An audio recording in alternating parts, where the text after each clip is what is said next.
el periodo anterior a la Revolución había reclamos y conflictos. La élite criolla se quejaba de que los españoles obtenían los mejores cargos y a la vez que tenían mayores privilegios comerciales.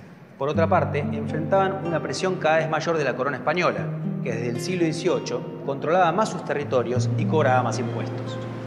A la vez estaba la presión de Inglaterra por obtener el comercio libre, algo que también tenía partidarios entre los americanos, porque, por ejemplo, los estancieros de Buenos Aires querían una medida de ese tipo, aunque no tenían el poder para imponerla. El tema es que todos estos problemas existían, pero ninguno llegó a la Revolución. Ni tampoco otros conflictos que había en la época, como por ejemplo el hecho de que los indígenas estuvieran sometidos en todo el continente, que los esclavos no tuvieran libertad, o que todo aquel que no tuviera la piel blanca estuviera condenado legalmente a una posición social inferior. La Revolución no viene de estos conflictos, sino de lo que pasa en España, en la capital del imperio. Solo así podemos entender que, en lugares donde no hubo ningún acuerdo previo ni ninguna comunicación previa, hubiera habido revoluciones cuando se enteraron de la caída del poder central allá, en España.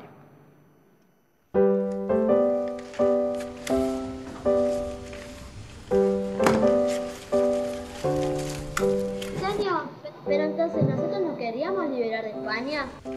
La revolución no se hizo para expulsar a los españoles, ¿sí? Aunque después su resultado fue la independencia de un país nuevo, separado de España. Pero en realidad eso no era lo que buscaban los protagonistas del 25 de mayo de 1810.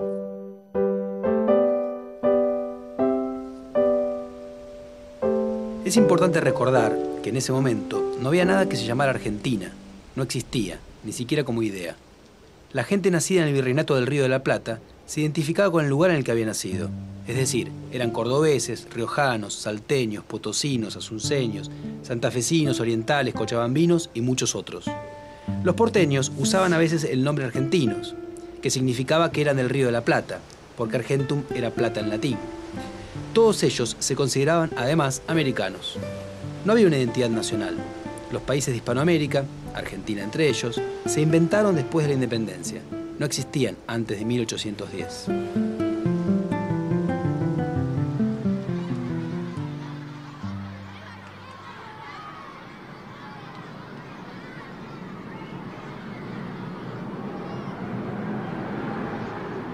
¿Quiénes serían los que estaban en la plaza ese día? Vecinos de Buenos Aires que reclamaban la renuncia del virrey y la designación de una junta de gobierno. La mayoría de estos vecinos pertenecían a la élite de la ciudad, porque solo ellos podían realizar exigencias en nombre del pueblo.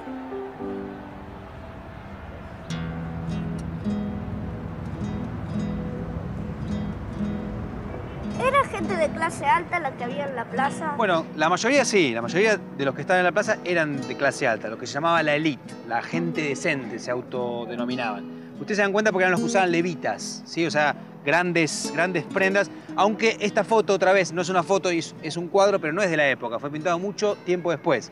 Fue como alguien se imaginó que era en esa época. Pero sí, el 25 de mayo la mayor parte de la gente que participó era de la clase alta de la sociedad. Después, más adelante en la Revolución, iban a empezar a participar gente de lo que hoy sería la clase media y las clases populares.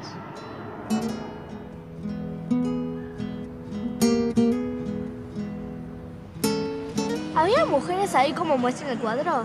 Bueno, sería difícil que hubiera mujeres en ese momento porque las mujeres estaban muy subordinadas en la época a los hombres, ¿sí? En general se las mantenía en la casa y no las dejaban participar de este tipo de eventos. No podían ocupar ningún cargo público, por ejemplo. Podían tener opiniones políticas, podían discutir en sus casas, pero no participar como los hombres en este tipo de eventos como un cabildo abierto o un movimiento para presionar a un gobierno.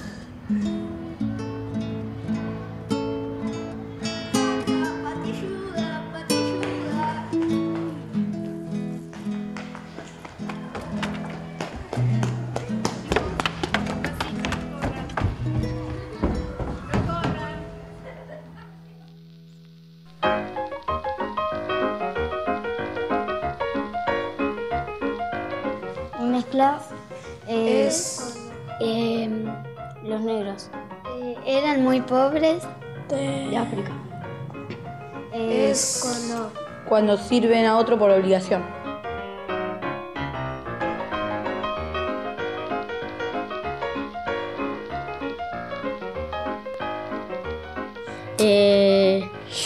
¿Cómo era? Liberarse de los españoles y ser libres. Sacarlos para que sea nuestro acá. éramos de los españoles, entonces nos empezamos a liberar para no ser más españoles sino argentinos, ser independientes.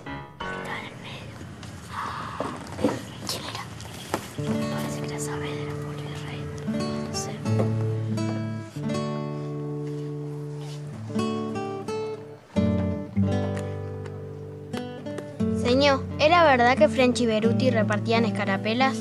En realidad la escarapela no existía, ¿sí? Lo que repartían eran pedazos de tela como símbolo de los que eran partidarios de la revolución. Eran algo así como agitadores políticos. Y muchos de los que fueron a la plaza ese día fueron conducidos por ellos. Pero otros que estuvieron presentes, y no suelen aparecer en los cuadros, fueron los miembros del regimiento de patricios, que se instalaron en un costado de la plaza, junto a la recoba. Los patricios eran milicianos, es decir, que no eran militares como los entendemos hoy, sino vecinos que se armaban en defensa de la ciudad, de acuerdo a una tradición española. Debido a las invasiones inglesas de 1806 y 1807, la población porteña había formado muchos cuerpos de milicia voluntaria, varios de los cuales seguían existiendo en 1810.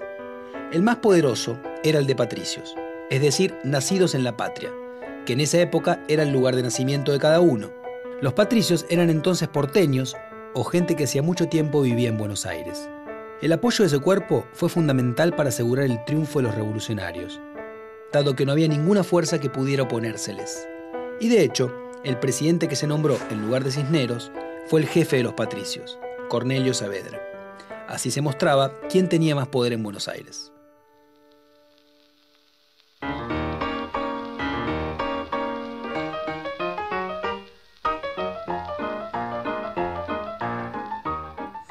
Se juntaron en el cabildo y empezaron a hablar por horas. Nada, Serena estaba. Estaban alrededor del cabildo y se pusieron a discutir. Empezó a Argentina a liberarse de España. Empezó el proceso.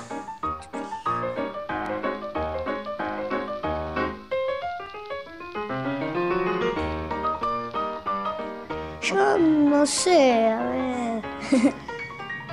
Nada más. Cornelio Saavedra. O si no, yo Belgrano, el presidente De esa época. Aguadero. Es lo más fácil. Y también Saavedra.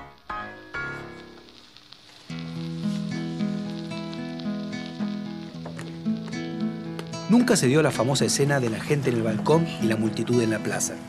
La multitud y los patricios presionaron al cabildo durante buena parte del día 25 de mayo. Pero como las deliberaciones se hicieron muy largas, la mayoría de la gente se fue. Entonces, en el momento en que los revolucionarios, apelando al pueblo que estaba afuera, lograron imponer su deseo, es decir, una junta sin la intervención del virrey, ellos y los cabildantes salieron al balcón a anunciar el éxito. Pero había tan poca gente que un miembro del cabildo, Leiva, que se oponía al cambio, dijo: ¿dónde está el pueblo? La presencia en la plaza se había convertido en algo importante. De hecho, la reunión en la Plaza Mayor, luego llamada Plaza de la Victoria, y que terminaría siendo la Plaza de Mayo, se transformaría en un elemento clave de la política porteña y más tarde de la política argentina. Ya desde el período colonial era un lugar decisivo para presionar a los gobiernos.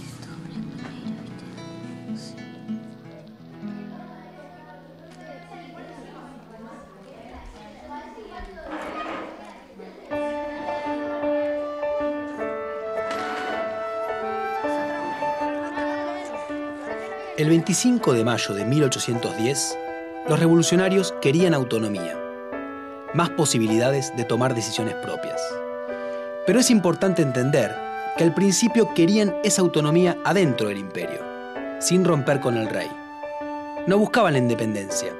Esa idea apareció un poco más tarde, cuando la revolución comenzó a radicalizarse. Porque el 25 de mayo, la revolución recién empezaba. Iba a durar 10 años, a lo largo de los cuales se libró una guerra muy dura entre los revolucionarios y sus enemigos. Se declaró la independencia, se rompió la estructura económica colonial, se anularon las diferencias sociales establecidas legalmente. La monarquía fue reemplazada por formas de gobierno republicanas se desarrolló una vida política intensa que incluyó a amplios sectores de la sociedad y que en ciertas regiones dio lugar a importantes reclamos sociales. Todo esto hizo que para quienes vivieron en esa época, la revolución fuera un gran cambio en sus vidas. Vista desde ahora, la revolución dio inicio a la lenta y complicada formación de una nueva nación, que se iba a llamar Argentina. Buenos Aires bulle, es que llega un barco. Este acto del 25 de mayo no va a ser de la historia que nos contaron, sino de nuestra propia historia, la que construimos con alguna de las respuestas a nuestras muchas preguntas.